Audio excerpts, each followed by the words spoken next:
ابو رجا نے عمران کے حوالے سے کہا کہ ہم نبی کریم صلی اللہ علیہ وسلم کے ساتھ ایک سفر میں تھے کہ ہم رات بھر چلتے رہے، اور جب رات کا آخری حصہ آیا تو ہم نے پڑاؤ ڈالا، اور مسافر کے لیے اس وقت کے پڑاؤ سے زیادہ مرغوب اور کوئی چیز نہیں ہوتی۔ پھر ہم اس طرح غافل ہو کر سو گئے کہ ہمیں سورج کی گرمی کے سوا کوئی چیز بیدار نہ کر سکی۔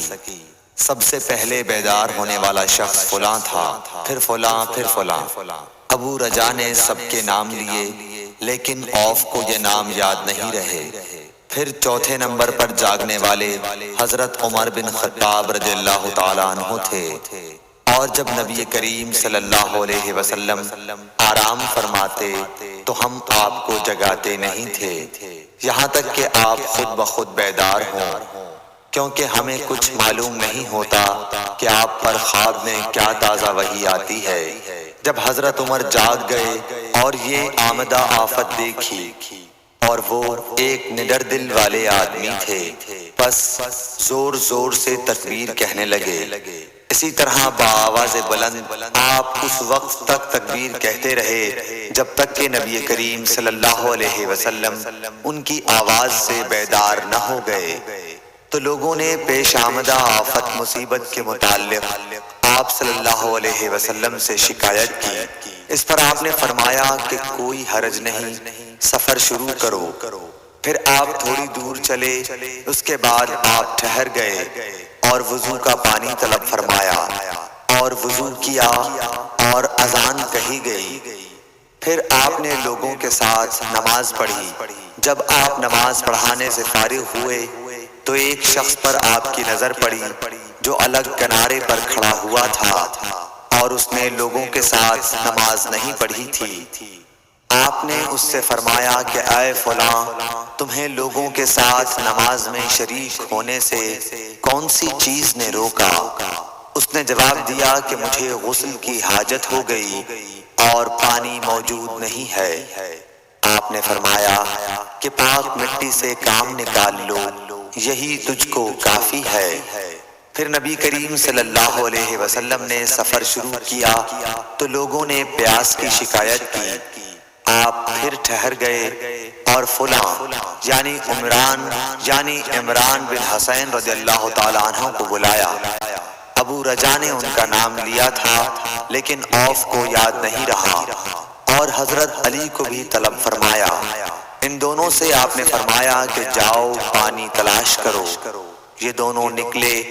راستے میں ایک عورت ملی جو پانی کی 2 پکھالیں اپنے اونٹ پر لٹکائے ہوئے بیچ میں سوار ہو کر جا رہی تھی۔ انہوں نے اس سے پوچھا کہ پانی کہاں ملتا ہے؟ تو اس نے جواب دیا کہ کل اسی وقت میں پانی پر موجود تھی، یعنی پانی اتنی دور ہے کہ کل میں اسی وقت وہاں سے پانی لے کر چلی تھی، آج یہاں پہنچی ہوں، اور ہمارے قبیلے کے مرد لوگ پیچھے رہ گئے ہیں۔ انہوں نے اس سے کہا اچھا ہمارے ساتھ چلو۔ اس نے پوچھا کہاں چلوں؟ انہوں نے کہا رسول اللہ صلی اللہ علیہ وسلم کی خدمت میں۔ اس نے کہا اچھا وہی جن کو لوگ صابی کہتے ہیں؟ انہوں نے کہا یہ وہی ہیں جسے تم کہہ رہی ہو۔ اچھا اب چلو۔ آخر یہ دونوں حضرات اس عورت کو حضرت صلی اللہ علیہ وسلم کی خدمت مبارک میں لائے اور سارا واقعہ بیان کیا۔ عمران نے کہا کہ لوگوں نے اسے اونٹ سے اتار لیا۔ پھر نبی کریم صلی اللہ علیہ وسلم نے ایک برتن طلب فرمایا اور دونوں پکھالوں یا مشکیزوں کے منہ اس برتن میں کھول دیے، پھر ان کا اوپر کا منہ بند کر دیا، اس کے بعد نیچے کا منہ کھول دیا، اور تمام لشکریوں میں منادی کر دی گئی کہ خود بھی سیر ہو کر پانی پئیں اور اپنے تمام جانوروں وغیرہ کو بھی پلا لیں۔ پس جس نے چاہا پانی پیا اور پلایا، اور سب سیر ہو گئے۔ آخر میں اس شخص کو بھی ایک برتن میں پانی دیا جسے غسل کی ضرورت تھی۔ آپ نے فرمایا لے جا اور غسل کر لے۔ وہ عورت کھڑی دیکھ رہی تھی کہ اس کے پانی سے کیا کیا کام لیے جا رہے ہیں۔ اور خدا کی قسم جب پانی لیا جانا ان سے بند ہوا تو ہم دیکھ رہے تھے کہ اب مشکیزوں میں پانی پہلے سے بھی زیادہ موجود تھا۔ پھر نبی کریم صلی اللہ علیہ وسلم نے فرمایا کہ کچھ اس کے لیے کھانے کی چیز جمع کرو۔ لوگوں نے اس کے لیے عمدہ قسم کی کھجور، اجوا، آٹا اور ستو اکٹھا کیا، یہاں تک کہ بہت سارا کھانا اس کے لیے جمع ہو گیا تو اسے لوگوں نے ایک کپڑے میں رکھا اور عورت کو اونٹ پر سوار کر کے اس کے سامنے وہ کپڑا رکھ دیا۔ رسول اللہ صلی اللہ علیہ وسلم نے اس سے فرمایا کہ تمہیں معلوم ہے کہ ہم نے تمہارے پانی میں کوئی کمی نہیں کی ہے، لیکن اللہ تعالیٰ نے ہمیں سیراب کر دیا۔ پھر وہ اپنے گھر آئی، دیر کافی ہو چکی تھی، اس لیے گھر والوں نے پوچھا کہ اے فلانی کیوں اتنی دیر ہوئی؟ اس نے کہا ایک عجیب بات ہوئی، وہ یہ کہ مجھے 2 آدمی ملے اور وہ مجھے اس شخص کے پاس لے گئے جسے لوگ صابی کہتے ہیں۔ وہاں اس طرح کا واقعہ پیش آیا، خدا کی قسم وہ تو اس کے اور اس کے درمیان سب سے بڑا جادوگر ہے۔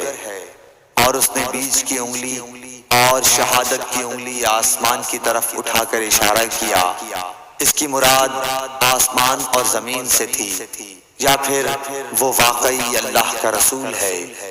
اس کے بعد مسلمان اس قبیلے کے دور و نزدیک کے مشرکین پر حملے کیا کرتے تھے، لیکن اس گھرانے کو جس سے اس عورت کا تعلق تھا کوئی نقصان نہیں پہنچاتے تھے۔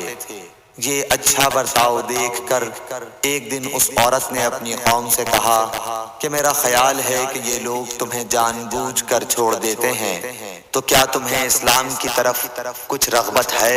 قوم نے عورت کی بات مان لی اور اسلام لے آئی۔ حضرت ابو عبداللہ امام بخاری رحمۃ اللہ علیہ نے فرمایا کہ سبا کے معنی ہیں اپنا دین چھوڑ کر دوسرے کے دین میں چلا گیا۔ اور ابو العالیہ نے کہا ہے کہ صائبین اہل کتاب کا ایک فرقہ ہے جو زبور پڑھتے ہیں، اور سورہ یوسف میں جو عصب کا لفظ ہے وہاں بھی اس کے معنی عمل کے ہیں۔ صحیح بخاری حدیث نمبر 344۔